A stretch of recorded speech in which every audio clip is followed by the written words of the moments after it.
logical, it's already proved automatically. So the fact that something needs to be proved experimentally is telling you it's a different. Cow, cow, cow, cow, cow, cow, cow, cow, cow, cow, cow, cow, cow, cow, cow, cow, invention, combination, ma, oh, oh, oh, oh, oh, tick, tick, tick, tick, tick, tick, ticky, ticky, ticky, ticky, ping, g, YouTube, YouTube, YouTube, YouTube, YouTube, Facebook, website, Google, dum, da, da, dan, dan, dan, dan, la, la, la, la, la, la, la. Wow, fuck you too, motherfucker. Love you, love you, love you, love you, love you, love you. Sporty, be nice. Good manners, fun. Different kind of cognition. And that cognition is story. That I love you, I love you, I love you. Cognition is narrative. And if you just spend all your time interpreting data, you get into this famous problem, which AI has all the time, which is it just fits to a curve. It gets all the existing data, fits it to a curve, and then it is totally useless in predicting the future because it has just optimized to the existing data, but has not uncovered the deeper law that is actually causing the data to function in that way. So scientists, please read literature. It doesn't have to be Shakespeare, but it does have to be imaginative, and it does have to kind of excite your brain and make you feel like you're jumping into the future of the story. And as long as it's making you feel like you're jumping into the future of the story, it's activating those parts of your brain that help drive science. Yeah, and I think to your point, Albert Einstein said that imagination is more important than intelligence, and that if we want our children to be intelligent, we should not read them science, but fairy tales. Because precisely that point, that fairy tales are kind of enhancing our imagination or our children's imagination. And of course, all the kind of the scientific breakthroughs, as you pointed out, they happen at a point where, as I think Martin Luther King Jr. was saying, faith is the process of taking the next step up the ladder where you can't see the ladder. Kind of, and I'm kind of butchering the quote here, but it's like basically taking the next step up while you can't see the ladder. And trusting in the process. And of course, the scientific method would self-correct itself eventually. If you make the wrong step or if you have the wrong hypothesis, you're going to get the wrong result, and then you're going to kind of self-correct yourself. But speaking about the fact that science is not always logical, perhaps the best example is quantum mechanics, isn't it? Because it's both here and there. It both is a particle and a photon, or all of those things, a wave and a particle at the same time. So all of it's here and there. It exists and it doesn't exist. You can predict the speed, but you can't predict the location, and all of those things, or one of them, but not the other. And by the way, once you start measuring it, you're already influencing the system. So you really cannot put yourself outside of the system ever. So you're always having some kind of impact on what's happening. And so it's very crazy, kind of illogical, if you will, but surely incredibly imaginative. And by the way, Niels Bohr was also a big fan of the Bhagavad Gita, just like Oppenheimer, and was reading it very heavily while coming up with quantum mechanics, or the sort of the origins of the theory anyway. That's fascinating. And there's no question that quantum mechanics breaks induction because you can't observe in a quantum system, you know? So that kind of like, you know, that idea that somehow we could know where every molecule is in the universe and build a giant machine that could then therefore predict everything, you know, is potentially stymied by that kind of. And also in logic, there is no observer effect in logic, right? Of course. If something is true, it is true, period, right? Yes. But in quantum mechanics is not so. If you have an observer, the observer is already having an impact on the system, so the observed effect would be different than if you didn't have an observer. So, well, this is, again, I mean, the sort of, to me, the very fascinating fundamental difference between kind of viewing the world logically and through story. In logic, you predict the future. In story, you make the future. It's your actions that determine the future in story. And that seems illogical. I mean, I know when I was a freshman in college, if you told me that, I would say, well, that's, that can't be the truth. There's predestination, or if you just knew where all the atoms were and so on and so forth. But what you realize is that the ability of story is to go no data. You can tell a story based on no data. That's, you can tell counterfactual stories, you can tell fictions, you can tell fairy tales. All these things are low or even no data, and they allow you to basically make the future through your perspective. And so perspective becomes the important kind of determining thing in the system, just like you're talking about with quantum mechanics, as opposed to the system itself and some kind of objective truth kind of manufacturing everything. Yeah, and speaking of predicting the future, I love a quote from one of my favorite kind of modern contemporary science fiction writers called Cory Doctorow, whom I've interviewed 2 or 3 times on my podcast before. He says, quote, "I make no claim to predicting the future. I make up stories. Stories are better than predictions. Predictions tell us that the future is inevitable. Stories tell us that the future is up for grabs." I think this is just brilliantly said. I love that quote. I think that honestly is one of the more brilliant things I've ever heard. And it's completely true. And it goes back to this difference between logic and science as well, because science is about saying this could be true. I have to test it. I have to try it. And that's why science is always about coming up with different options, potential worlds that we could be living in, and trying to figure out which one of those is real by kind of falsifying other worlds and doing things like that, through the scientific method. And that's also why, a lot of times in our world, people get very aggressive if you don't accept science immediately, and you're accused of being ignorant and stupid. And all this this is a kind of common thing that, if people were only rational, they would accept science immediately. But it took people 60, 70 years to accept Darwinism.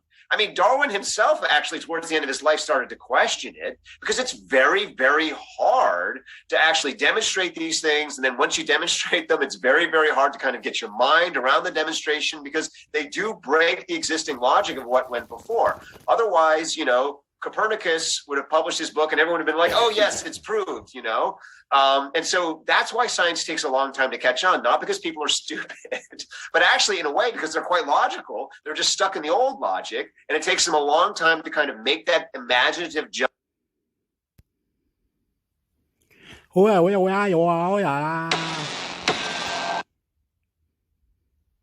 weather, in a way. Opa, opa, opa, palopa, opa, opa, opa, palopa. I have changed it. I have moved it. I have tried it. I've done it. I bull it. Dule, dule. Dule, dule. Hey, oh, dance on the disco restaurant. Dule, dule. Facing down. Dule, dule. Come on down, down, down, down, down, down, down. Party, yo, in your house. And you have a food fight, and you have a alcohol fight, and you did it. Whoa, whoa, whoa! You were fantastic. You were fantastic. You were fantastic, champion, champion, champion. Ewa, ewa. Ja, ewa, ewa. Campione, oh campione, oh campione, oh campion. Champion, champion, champion, I love you, sexy. At its core, Cool. maybe can be reduced to mathematics. I mean, the weather, in a way, can be. And you have a very specific date in your book about the first solar eclipse, right? I love that story. So in 1720, Halley of Halley's Comet fame, but he was a renowned scientist that did all these other things. They predicted an eclipse, which is no big deal. No big deal. Except this was a total eclipse. It went over London. So like millions of people read in the London Times, the sun's going to vanish tomorrow. And it did.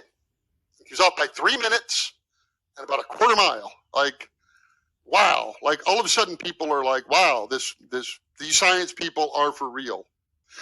See, it's hard because the scientists in that period were Newton like nerds. No one Yeah. cared about them. No, I Right? was going a different direction. Newton Okay. was a science person, but what he really cared about was alchemy. Galileo, you think of him as an astronomer, but he made money by figuring people's horoscopes for them. Kepler, the same. Like that was their bread and butter. It was Kepler who used astrology to make 3 predictions in a year that war was going to break out with the Turks and something, and all 3 came true, and then everybody wanted him to do. So they were people, science-minded people, but they were still in that world of magic, and it was math and probability that said, Okay, I'm not stupid or something, whatever, but don't you think Anunnaki, another medieval, some of a god or some god were Egyptians, and the history was that some Egyptians could communicate to brain powers, control brains, do technology advance. Beforehand, there were giants, there were people different in this all other the countries, and technology advanced. People were more paying the rent, electricity, things were better. They were more advanced. Their country power, they had dragons, war, fight, history, custom, tradition. England, Wales, Scotland, Sweden, Poland, Chile, Argentina, history, custom, tradition, political issues, that the earth has moved around. Now we've got ocean all around the equator, ocean all around the land, ocean everywhere. History is changing. that world of magic, and Your ancestors, your family, your people, your understanding, you put your mind together. You are an east to beast to east. You are beautiful. You are nice. You are the people. You are the human. You are the one. You yourself love yourself. Be nice to you. Good manners and understanding. Mindfulness and spiritual. All out there. Extraterrestrial, other mountains, moon, places, universe, God. and it was math and probability that said it isn't that things just capriciously happen for no reason. It's that there's predictability in these random events and so forth. So that's kind of the big one, is that the mental shift, you could argue, gave us the scientific revolution, gave us everything we have today. But even if you don't want to take it that far, probability is how all commerce operates, like how all insurance is priced based on it. Futures contracts are, I want to make sure I have whatever in 9 months. How much do I have to pay for it? How much inventory do I need to stock? How likely is it that something's going to happen? Gee, even the question, how likely is it that X is going to happen, and putting a number on that, that's a new idea. 1652 new. That just wasn't the way people thought. So probability, I think, says the future just isn't predictable. But to be predictable, it has to be orderly, and it has its own secrets that you can coax out of it. Yeah, so that's why. And to me, that visceral story about predicting the solar eclipse is literally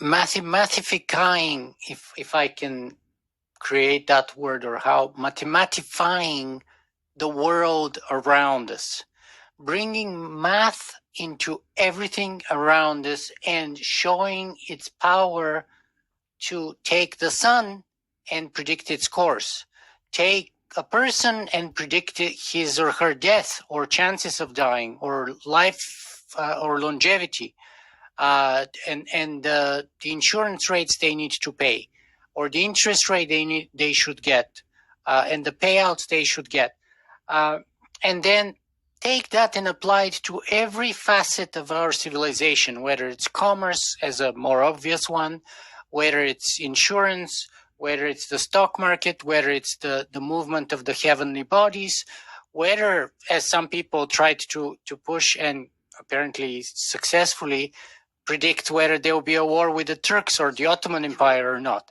right? So that... Nicola, you said that a whole lot better than I did. and in a lot fewer words. Well, that's the moment when science comes from kind of the nerd closet and into the world Interesting. and I like takes main stage where that people cannot ignore and that people have to now contend with. And since then, you know, one of the examples of that was building clock towers and everything starting to run on the clock. You know, first in the middle of the city, then in every village at least, and then eventually every person of, you know, a little bit higher than average means would have one of those in their pocket. So that's what makes it so, and that's why I love that story about Halley's prediction of the solar eclipses, because to me that epitomizes the moment where we have the rupture of sort of like, literally, if you will, the Dark Ages or the pre-scientific world or the alchemist world becoming a scientific, mathematified and quantified and now predictable and understandable, therefore, world. Yeah, well said. And, you know, to just riff on your comment about clocks, and I read about this in the book, you wonder how somebody was late in the Roman era. It's like, hey, you're late to work. Well, says who? Like, what? So, I mean, and how did they even do that? It's like, yeah, let's meet at 7 o'clock for dinner. Like, how did they even do that? And then all of a sudden we got clocks, and they just had an hour hand because it was like, that was close enough. That was huge. Let's meet when the hour hand points at 7. And then all of a sudden they get a minute hand, and then that's the Industrial Revolution. That's like, you need to be here at 7:15 on the nose. And then they get second hands. And then for some odd reason, you know, your smartphone doesn't just have a stopwatch, but it goes to like 4 digits. I think what I put in the book is, in case you're called upon to judge an Olympic sprinting trial unexpectedly, and it's like, well, as luck would have it, I have. Like, why do you even? But you're entirely right. That grew up with that same mathematical way of thinking about the world. And to answer your question, how, I would say in the beginning it was the bells, right? So you have the bell, boom, noon. Huh. And that's how you know it's noon. Or you have midnight. Or obviously when you're in a ship, the bell signifies the next watch or whatever. And that's how, you know, not by visually looking at the time, at the clock, but hearing the time, hearing the clock, hearing the bell telling you it's noon, right? Or telling you it's time for the evening, you know, liturgy to go to church, right? For the morning prayer, the evening prayer, right? And that's how, you know, obviously if you're across on the other side of the village, you probably can't see the tower, but you can still hear the bell. And so, you know, it's time for you to get off to church, and, you know, the bell rings. So you probably have, you know, 10, 15 minutes to get yourself and your family and head over to church and stuff and things like that. So that's kind of my guess. No, I think that I'm sure that's right. Not a lot of precision in it or accuracy, but at least everybody's on the same page. Like, everybody hears the same chime. Although only down to a town, right? Like, even in the railroad age, we didn't have standard time in the U.S. and absolutely. So the precision was kind of ballpark, like half an hour, give or take, at best. Yeah, exactly. And even the God, technology. God, technology. Ta-na-na-na-na-na-ni. God, technology. God. Sweet, sugary life. Too. I'm shopping for new headphones, so. And I don't see what's happening. I also don't want to scratch the screen. It's just a weird rethinking of how you use your phone. And then if you don't have per app notification settings, what use is the glyphs like 90% of the time? Jules points out rightfully that it sparks joy in a lot of people. I wonder how quickly that joy will abate. Similarly to the hype around all OnePlus phones. It sparks joy the same way like a fidget toy or a pop socket on the back of a phone does. It's not supposed to be that functional. It just is there. Except a fidget toy doesn't cost 400 pounds. Yeah. So A pop socket is $10 and will probably distract you more over the course of its lifetime. I say as I fidget with the one on the back of my phone right now as I try to pay attention with a lack of food in my stomach. all right. Well, to spare you, I think we've said everything we can about these two devices and the launches. We will talk lots more as they get announced and become a bit more available. But Ara, we will make this as short and sweet as possible. What is happening in the world of launchers this week? There's just chaos in the launcher world. Yep. What is happening here? To be fair, in the theming community, chaos is just kind of the norm. But for launchers that are as well-known and at least in Nova's case is respected, as Launcher and Nova Launcher, it's rare to see this much major news in the span of 3 days. Yeah, I guess not even, Not even a week, because the Nova Launcher purchase and the Launcher stuff both happened on Monday. Yeah. So, okay, we're gonna get through the Launcher stuff first, because I'm just tired of looking at this because it's exhausting. But for Launcher, one of the developers that have been contributing to Launcher noticed that another contributor had reverse engineered code that they did not own and put it into the Launcher development code, which meant that they were using code that they did not own or have licensing for, which upset that developer, rightly, and caused them to say, I'm not going to contribute to a project that is using stolen code.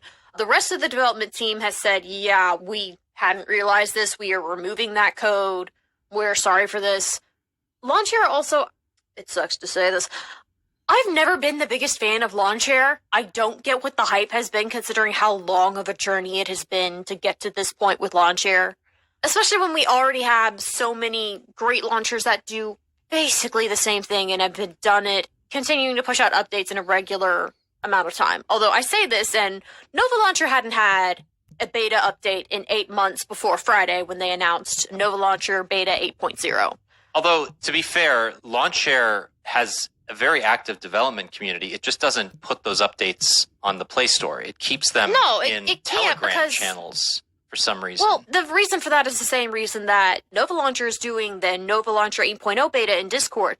It takes so freaking long to get app updates, even beta channel app updates, approved by Google and pushed out to the Play Store, that for so many developers, it's just not worth it to do betas through Google Play anymore. You have to go to Discord or Telegram or some outside channel where you have the ability to push out updates immediately, because when you're dealing with beta software, if something breaks the app for a large number of users and then you're stuck waiting for weeks on Google to approve the update, you're screwed.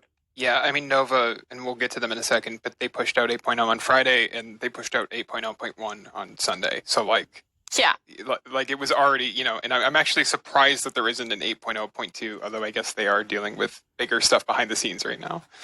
I thought they did the 8.2 on either Monday afternoon It's not on or their Sunday. website. Their changelog has just ends with 8.0.1. It could be. I'm not in the Discord, so it's possible. It's just not on their website. But yeah, again, Nova Launcher has also had other things to deal with.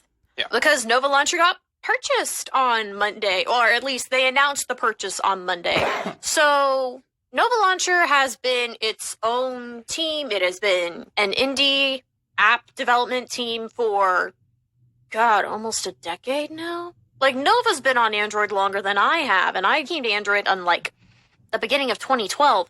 Nova was literally the first app I ever purchased. It was like an Android 4 launcher, if I remember correctly. It kind of took the place of, I can't remember the Android 2, the big Android 2 launcher that was around in those days. Launcher Pro, maybe? Probably. But it kind of took the place of that for a lot of people, including me. I was a diehard Nova user back in the day. I mean, I was a diehard Nova user for a number of years, and the only reason I am not currently a diehard Nova user is because Smart Launcher came in and just absolutely fucking stole my heart with those categorical app drawers, because I love having all of my apps separated by type, so that way I'm not, scrolling through one big list and being like, oh, hey, I haven't opened that game in a while. Click. What did I come in here for again? I'm somebody who's very prone to distractions, so Smart Launcher letting me sequester all the apps that I will lose hours of time in is useful. And Smart Launcher's integration with other theming apps just makes it an absolute breeze for me, because I took a video for one of my coworkers yesterday morning, or on Monday morning after the Nova news broke about theming a phone and how he wished he had time for it, and I just would go and change a wallpaper and then go back to the home screen and everything rethemed automatically, and change the wallpaper and go back to the home screen and everything just rethemed automatically, and it was beautiful. But Nova Launcher has been around for a while. It's gotten harder and harder for third-party launchers to continue to make a living doing this, especially as later and later Android versions have just become hostile towards third-party launchers. Especially, it was Android 10 when they did the new gesture launchers and they didn't launch with finalized controls for... Yeah, exactly. Yeah. Not that long ago. Not that still long ago, but... Seems like forever, because our friends like Action Launcher developer Chris Lacey, the moment those changes were made, he started complaining about them. And so have the team behind Nova Launcher, so the team behind Launchshare, right? The upside here is that Android as a platform is just, as you said, more hostile to third-party launchers now. And that is really unfortunate because they're in a pretty good place from a usability perspective. Oh, absolutely. I mean, I know everybody loves Pixel Launcher. I can't stand Pixel Launcher. Your maximum is like a 5x6 grid or something that ridiculously small, and you... This is an ABC podcast. Oh, wow, wow, God, wow, God, wow, God, wow, God, wow, 1, 2, 1, 2, 1, 2. I got a mobile phone, it's Samsung S9 Plus, technology advanced, chaka, yeah. This is the Australian show. Toxic positive something is happening. We're gonna check it out. Question: I think your mind is relaxed. I think your mind is a spiritual other planet called uno, dos, Dios, God, your love, my love. We combine you together, everybody, oh, pump it up to the big one, go, yo, I see you, go, relation, money, rent, electricity, go, oh yeah, war, genocide, in my history, customs. Problematic. So I think we need to be... Love you. Question, listen and reply. YouTube. I'm Hecky. I'm intermix hector. Come and visit me at YouTube. You're mad, I love you. You want fight, you want power, you want big boys. You can have big everybody together. You were fantastic. I love you. Very nice. Very good fun. Universe, other planet, portal. Be cautious of that, and I think that being aware of that value label that we put on these is really important.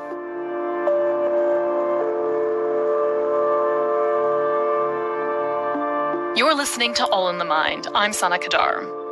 Today, toxic positivity and how it can rob us of healthy emotional expression. Jessica Mead is a well-being researcher at Swansea University, and she is very familiar with all of this. Her brother passed away. Knock out the fuck out sport. Mind in the mind. Spiritual mindfulness. On the mind. Do sport, do exercise. Do exercise. On the mind, mindfulness. You can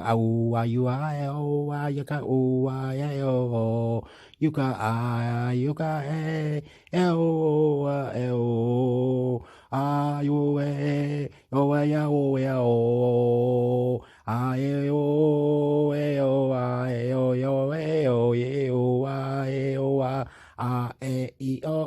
I love you.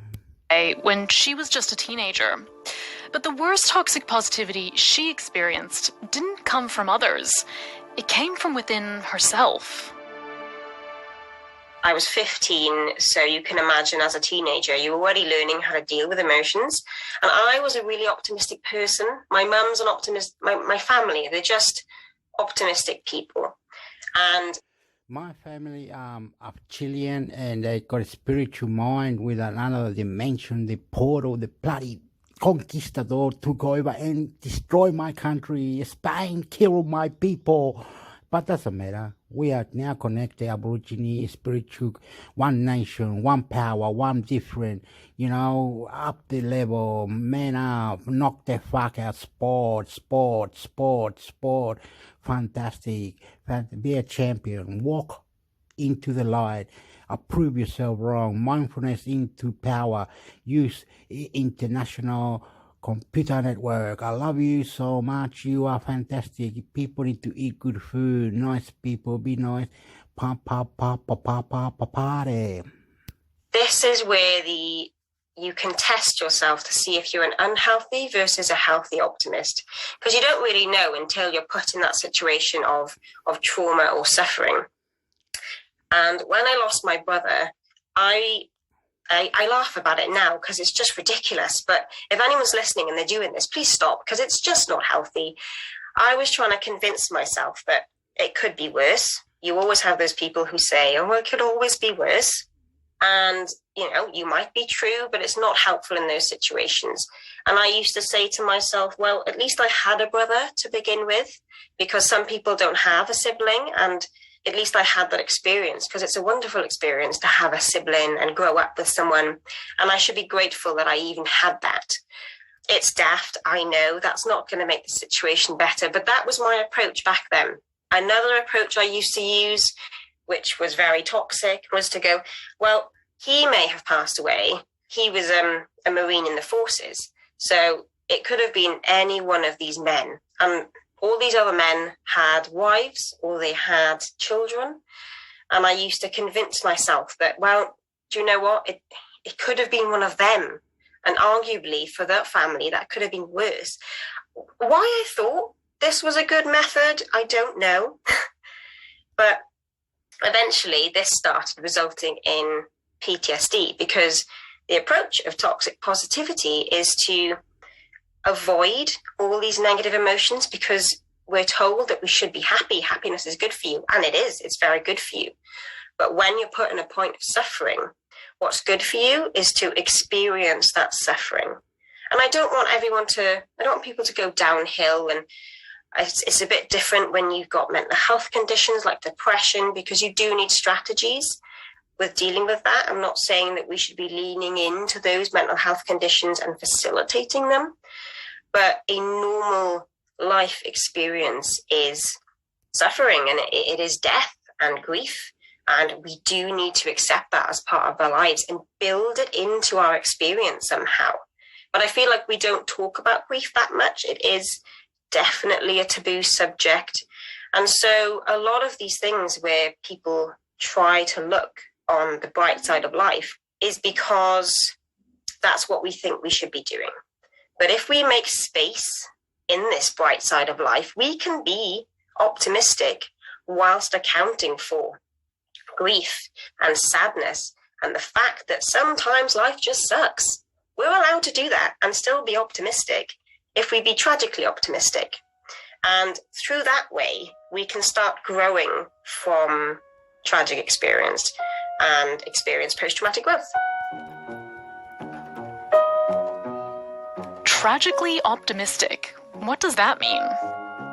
Well, tragic optimism has been proposed as an antidote to toxic positivity, but it's a concept that was first coined back in the 1940s by Viktor Frankl, a psychiatrist and Holocaust survivor, who spent 3 years in the concentration camps in Germany.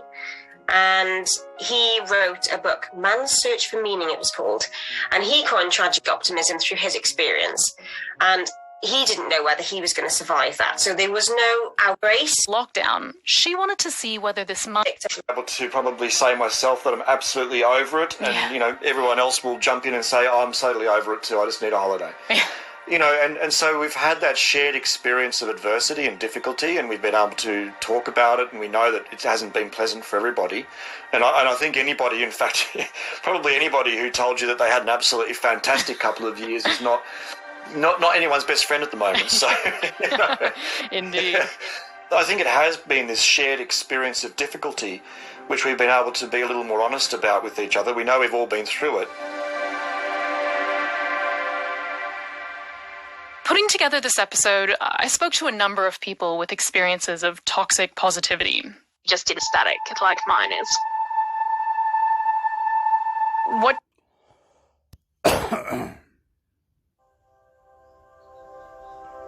My job. Como eo, como mama eo, como mama eo. Revolution, revolution, revolution, revolution. Tick tock, waka waka waka waka, God, extraterrestrial, God, Tara wara, Tara wara, Muslim, Tara wara, Muslim, yeah, pew, question, love you too, married too, how to, what to, ever to, why you lie to, yeah, no, champion, you are a champion, Bruce Lee, I love you too, free, you and me, you and me, you and me, God, yeah, I love you two places, I have 5 places, another dimension, another place, everywhere we go, I love you, question, listen and reply, sexy, love you, reply, fun, please, love you, sexy, fuck you too. The opinions of others might be harmful to you. I love you. If you love me, I will love you too. Respect. Control my mind. Control me. Power. Mind, plan. I'm gonna be eating food in the restaurant, Italian, Brazilian, Chilean, customs and tradition food, festivals, everything, love you, everything, God. You change yourself in response to criticism. You let other people make decisions for you. You don't really set or maintain boundaries because you're worried about what other people think. You're a perfectionist. Do you hold your tongue if your opinion differs from everyone else's because you're worried about what people will think about it? Do you only find peace of mind based on the approval from others? Are you constantly apologizing, even when you did nothing wrong? Are you one of those people that rarely says no? You must expect and accept that people will have opinions of you. So what? There's no use in trying to avoid any and all judgment. It's impossible.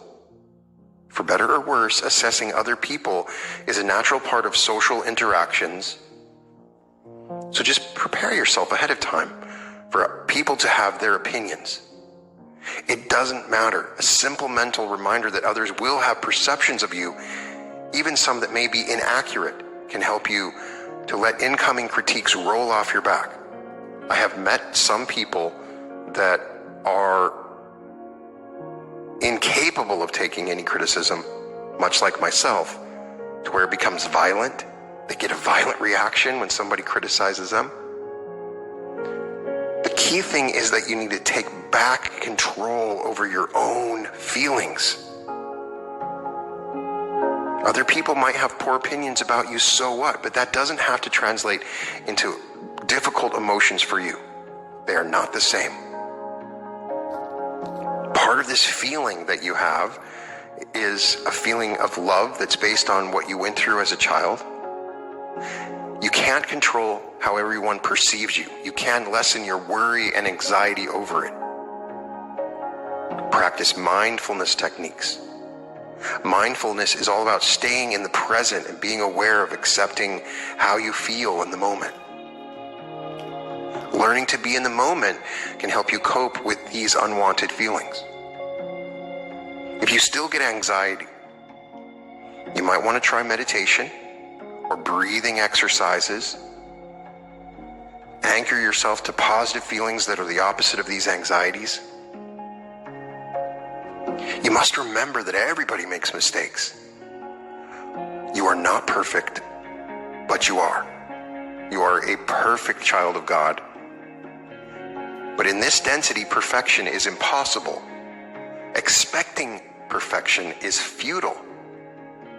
And more important, judgment for failing to attain perfection is not productive, it's unfair, and it's completely unhelpful. Keep in mind that anyone who thinks badly of you for making some small slip up has made mistakes themselves. I promise, I guarantee. Plus, making mistakes at work or in relationships can be an important part of your own growth. You learn from these opportunities. Everybody makes mistakes. Another thing to remember is that you usually find judgment or criticize others for things that are true about yourself. I found this with driving. If I'm driving a car and somebody cuts somebody off and I get mad, I usually realize that's because I do it too. When you're mad while you're driving and suddenly realizing that you do that behavior, do you find yourself criticizing others for behaviors that you also do? At first, this may sound impossible, but if you take a moment and really evaluate the times that you're critical of others, you'll find that it's often something that is part of yourself, and it's a way of deflecting this part of yourself that you're learning about.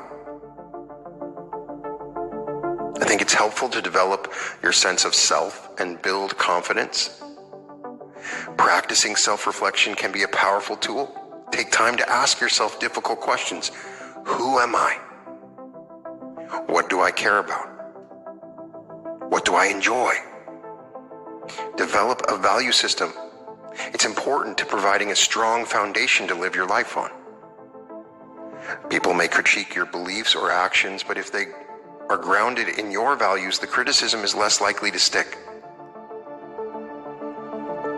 Try my courageous confidence meditation or my confidence meditation. Both of those are designed to put you in a meditative state that you are confident. The next thing is not to try to read people's minds. Research suggests that people have some idea of how they are perceived by others, but they have major blind spots. People will associate traits with you that you've never even considered. Researchers have found the most well-adjusted and emotionally stable people have the least amount of insight into what people think of them. You may be thinking that you know what somebody is thinking about you, but just assume that you can't read their mind. You don't know what's going on in their mind, even if it's a facial expression they make.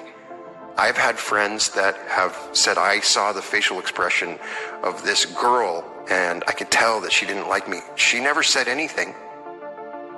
You can't read their mind, so don't get caught up in that.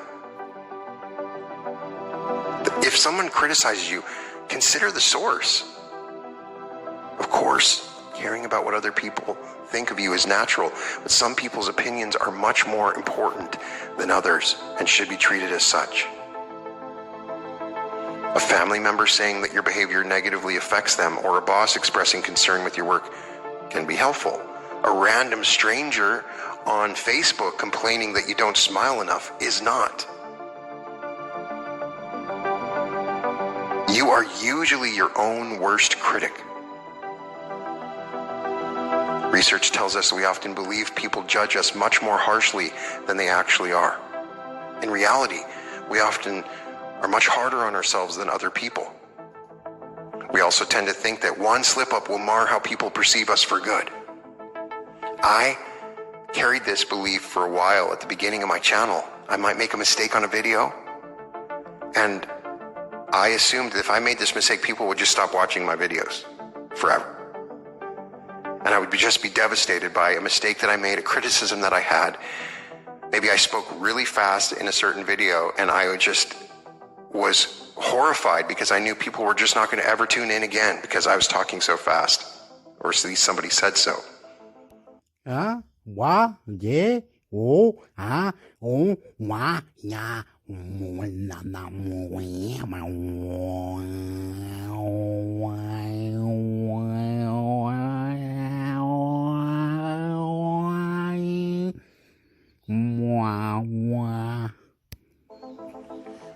I would consider surrounding yourself with accepting and supportive people. If you're in an environment where you're being judged often, if it's on social media or in your social setting, wherever you're at, and people are judging you often, that may be what you're attracting. You're attracting this because you're judging others. So find people that are accepting and supporting of you. I feel like crying. I feel like crying. I feel like letting my hair down.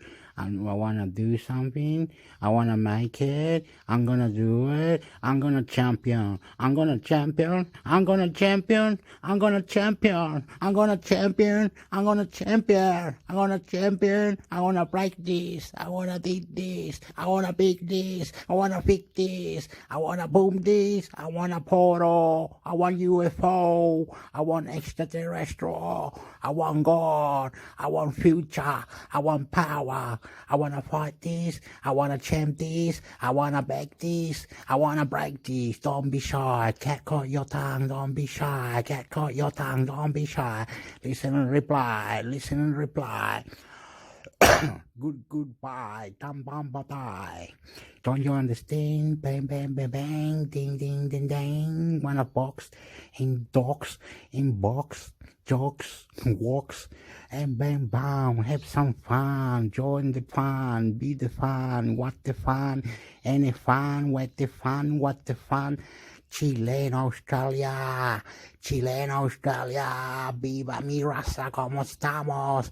Esto, hello, beautiful, kiss, hug. That may be what you're attracting. You're attracting this because you're judging others. So find people that are accepting and supporting of you. Develop relationship with people who embrace your true self and people who are supportive and willing to talk it out. Everybody's going to be a little judgy at times. It's not perfect, but you can change this belief.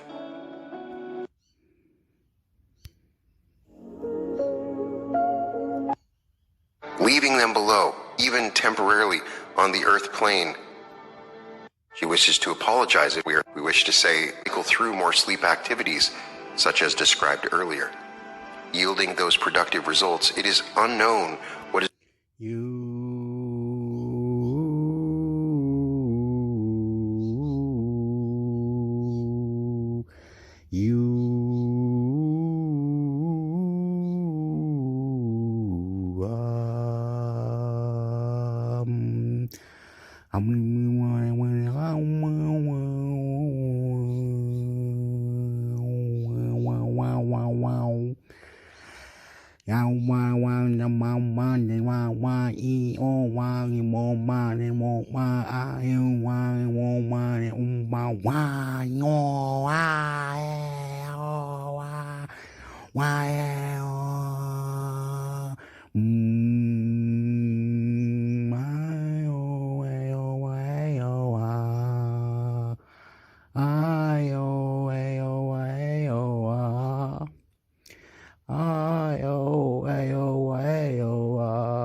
which could help help the entity's mind and brainwaves cycle through more sleep activities, such as described earlier.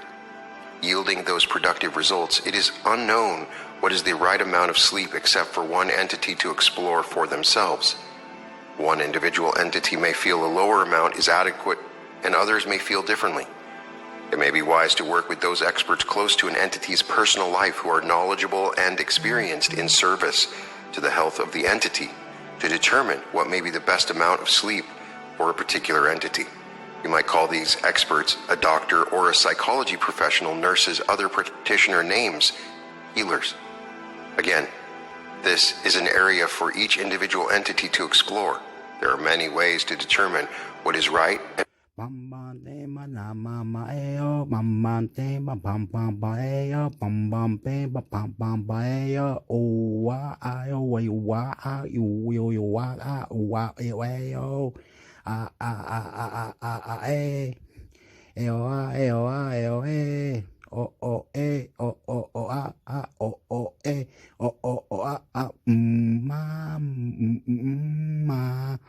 Bum boom bula bum.